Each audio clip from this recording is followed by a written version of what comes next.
Tu jemi në pjesën e 5 të videove që lidhen me teoremën e sinusit. Atëherë le të prezantojmë një situatë praktike.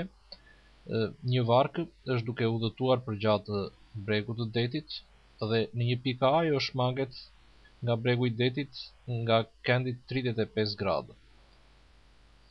Vazhdon më tej udhëtimin në këtë drejtim, duke ecur në një rrugë prej 450 metrë derisa arrin në një pikë B.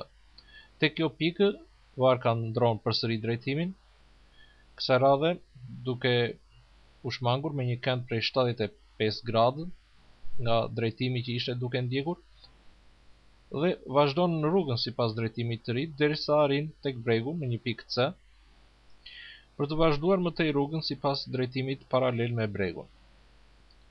Në këto kushte kërkohet të gjendet gjatësia e largësisë nga pika B në pikën C, si dhe gjatësinë që përfaqëson largësinë ndërmjet pikës A ku ndryshoi drejtimin për herë të parë derisa u rikthye përsëri në pikën C. Në zgjidhjen e këtij ushtrimi do të përdorim teoremën e sinusit, por fillimisht le të gjejmë elementin e trekëndshit ABC dhe konkretisht këndin ABC dhe më pas masën e këndit BCA. Për gjetjen e këndit ABC, do shfrytëzojmë faktin që masa e këndit të shtrirë është 180 gradë dhe kështu mund të nxjerrim që masa e këndit ABC do të jetë 180 gradë, pra masa e këndit të shtrirë minus 75 gradë, baras me 105 gradë. Shënojmë këtë të dhënë tek figura jonë. Më tej do shfrytëzojmë faktin që shuma e këndeve të brendshëm të një trekëndshi është 180 gradë, pra do ta shfrytëzojmë këtë fakt për gjetjen e këndit ACB.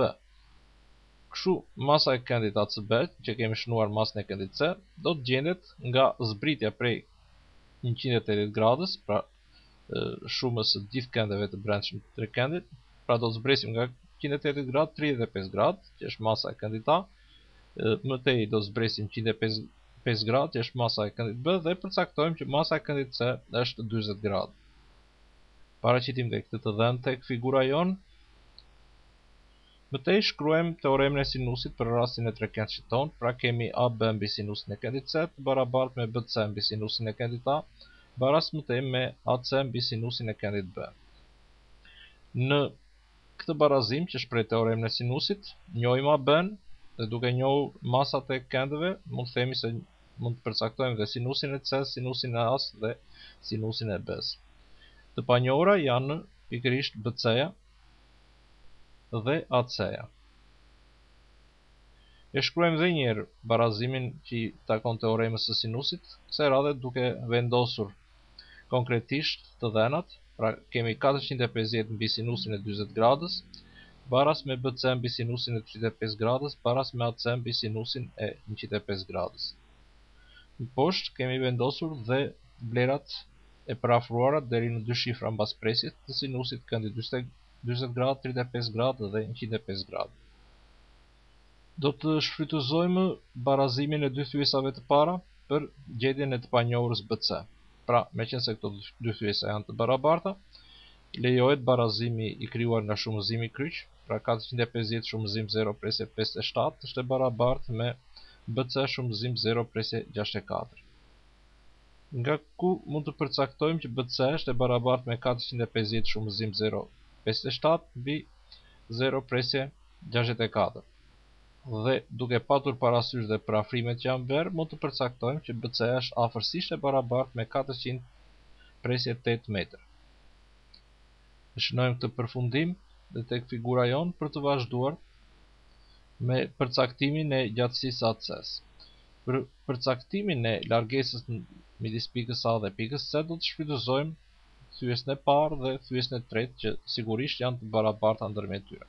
Duke qenë thyesa të barabarta dhe prej këtyre dy thyesave mund të përdorim rregullin e shumëzimit kryq, pra 450 shumëzim 0 presje 97 është e barabartë me AC shumëzim 0 presje 64.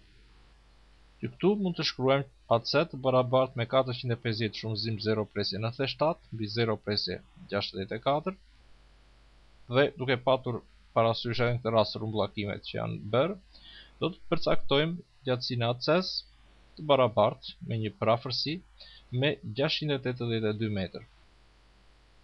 E shnojmë dhe këtë largësi tek figura jonë dhe kështu kemi gjetur zgjidhjen e problemit lidhur me atë çfarë shkruam si kërkesë në prezantimin e tij.